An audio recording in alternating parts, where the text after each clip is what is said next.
दोस्तों, क्या आपने कभी गुटखा बनते देखा है? और क्या सच में गुटखा में कांच का मिश्रण भी मिलाया जाता है? और किस जगह बनती है आपको पता है? तो दोस्तों, इसको बनाने के लिए सबसे पहले इस्तेमाल किया जाता है सुपारी का।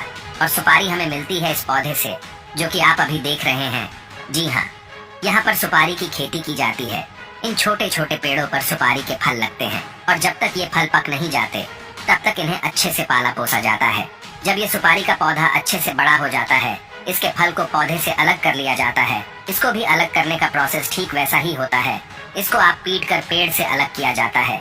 उसके बाद उसे कड़ी धूप में सूखने के लिए रख दिया जाता है। ऐसा करने की वजह ये होती है कि सुपारी के फल के अंदर जो नमी होती है वो निकल जाए और अच्छे से फल सूख जाए। जब यह सुपारी का फल सूख जाता है तब जाकर उसको महिलाओं के हवाले कर दिया जाता है, जो इस फल में से सुपारी का दाना निकालती है। आप देख सकते हैं कि कैसे महिलाएं अपने हाथों पर पट्टियां बांधकर इस फल में से उस दाने को निकाल रही है। वैसे तो ये काम बहुत ही तकनीक भरा है, जो कि जोखिम भरा भी है।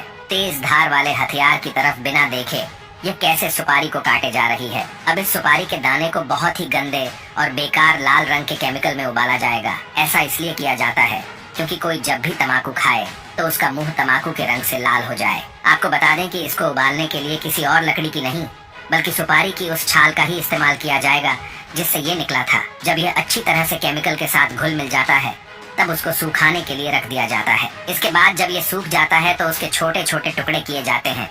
अब ये सुपारी तो तैयार हो गई है, मगर अब बारी है उसमें मिलाए जाने वाले तंबाकू की। तंबाकू को शुरू में बाहरी फ्रेम में उगाया जाता है, जिसे सीडबेड कहा जाता है।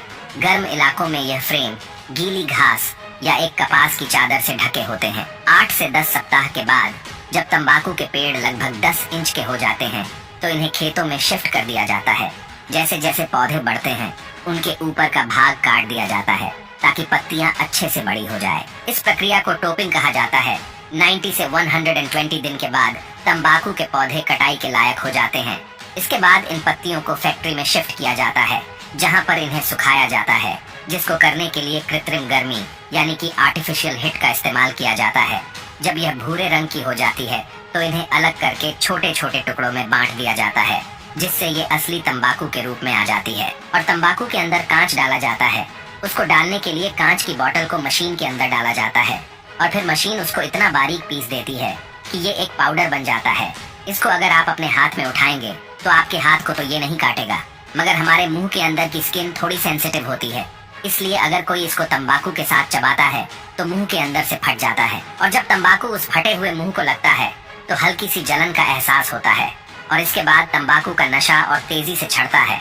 इसके बाद सुपारी के मिश्रण और तंबाकू के पदार्थ को कथा पान मसाला के साथ एक कांच का पाउडर मिलाकर मशीन के अंदर डाल दिया जाता है। फिर इन्हें पैकेजिंग के लिए भेज दिया जाता है और छोटे छोटे पैकेट्स में रैप किया जाता है। तो दोस्तों, यह था पान मसाला बनाने का पूरा प्रोसेस। आपने देखा, इसमें सारी चीजें वो डाली जाती हैं जो हमारे शरीर को नुकसान पहुंचाने वाली होती हैं।